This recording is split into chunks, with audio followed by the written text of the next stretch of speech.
Before the world sees your wins, your soul has to feel your work. It's the reps nobody applauds that produce the wins that do, all through a shifting of your identity into a dominator. This is all done in the dark every single day. So let me be your guide as I welcome you to this episode of the Dark Work Daily.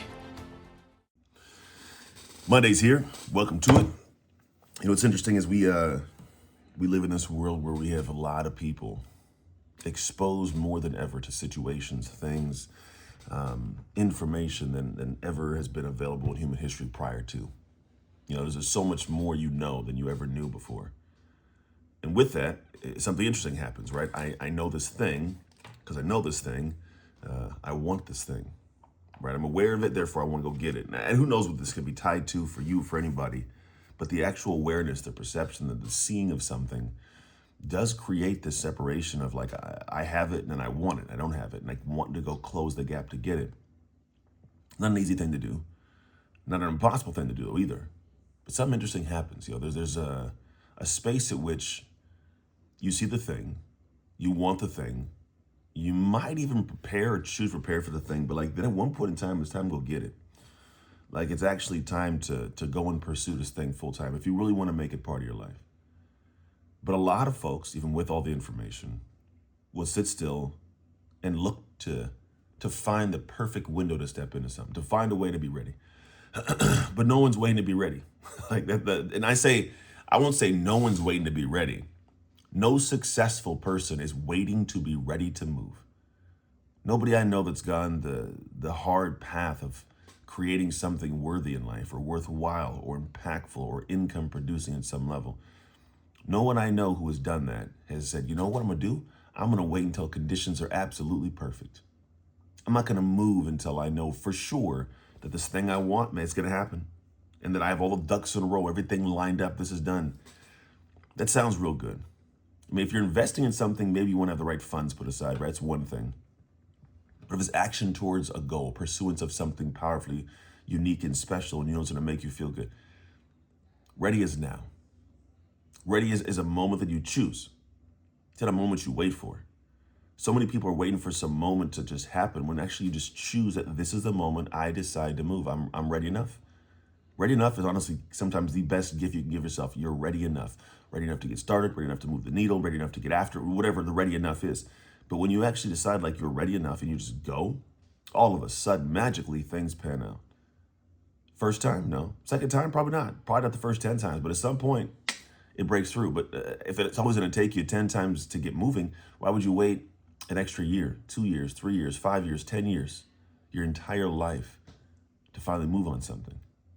Like at one point in time, I came home from the NFL and I had this itch to go into the fitness space. So I went and got a gym, membership, and I worked at a gym at the same time. I was like, I'm gonna go here, started working out. Then I was like, I'm gonna just work at this gym as a personal trainer. So I did that.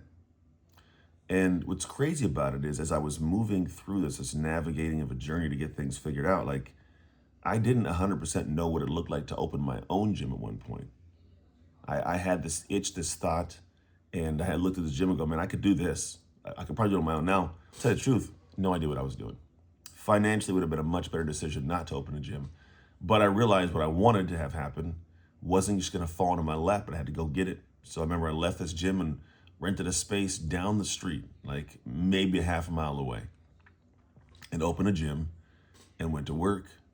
I mean, I had no idea what I was doing. It could have been the dumbest thing you could do. But at the same time, it was the smartest thing I could do because I didn't know anything. I needed to learn. I'm a different human when it comes to pursuing something. I don't know what it's like to stop or give up, to quit. It just isn't literally built into my DNA. It doesn't register. It's not like a look at me thing. It's like I'm genuinely being serious. My head tries to process sometimes the idea of stopping something because it's hard, or quitting on something because it got to the point of like difficulty. I don't have that in my brain. It's never been set. It's never been turned on. So I just do things. I just do. Good or bad, I just do things. But it pans out. In time, it does pan out.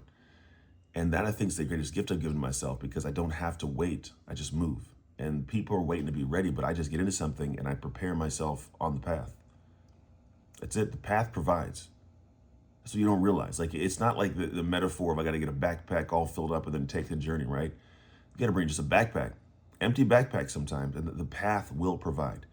The path will give you something. It'll give you insights, information. It'll give you tools. It'll give you mentors. They're all, if it's a journey in a forest, the forest is full of things waiting to help you. Yeah, things waiting to kill you too, but a lot of things waiting to help you. But you'll never access them because you're not on the path. You're at the starting line, waiting for the bag to be full. Don't work that way. The real life path is like you start the journey with an empty bag and you start walking and picking things up along the way you're gonna need later on or need right now. Or there's a Rubik's Cube in the ground you can't move past till you figure it out. So you figure out the Rubik's Cube and then you keep on moving. But that's the journey of it all. It's learning and moving and grabbing and going, and it's just a nonstop process like that. Every level has this. When you actually embrace this idea and you start to notice that there's a beauty to this, that there's not a scared thing you should be worried about, there's not a difficulty, that there's actually a piece of you that is built the best in that window. The piece of you that you're the most proud of has gone through that journey. You do things differently. And the world doesn't wait for you. The world's not waiting for you to get ready and waiting for you to get all done and waiting for you, then we're gonna give you what you need. No, the world doesn't wait for anybody. The world just moves. And if you are waiting to be ready, you're gonna be waiting forever. Genuinely, you'll never just have everything line up. And so your best bet's to go, when am I going to decide to throw this on the top of the plate of my crazy life as it is? When that choice is made, you actually do it, then you get to have what you want. So maybe it's time for you to stop waiting to get ready and actually get ready, because when you get ready and just go, choose to be ready, things unfold. When you don't, they don't. Because again, the world is not waiting for you to be ready. If this episode stirred something in you, good. That means there's work to be done. Don't ignore it, because listening is just the beginning. Because real change happens when you engage and you commit. So I invite you to join the Dark Work community inside the Dark Work app, which is where you communicate with amazing people on the same journey as you. You can find them on the App Store and the Google Play Store right now. Step into the conversations that sharpen your habits, strengthen your identity, and keep you locked in to the Dark Work.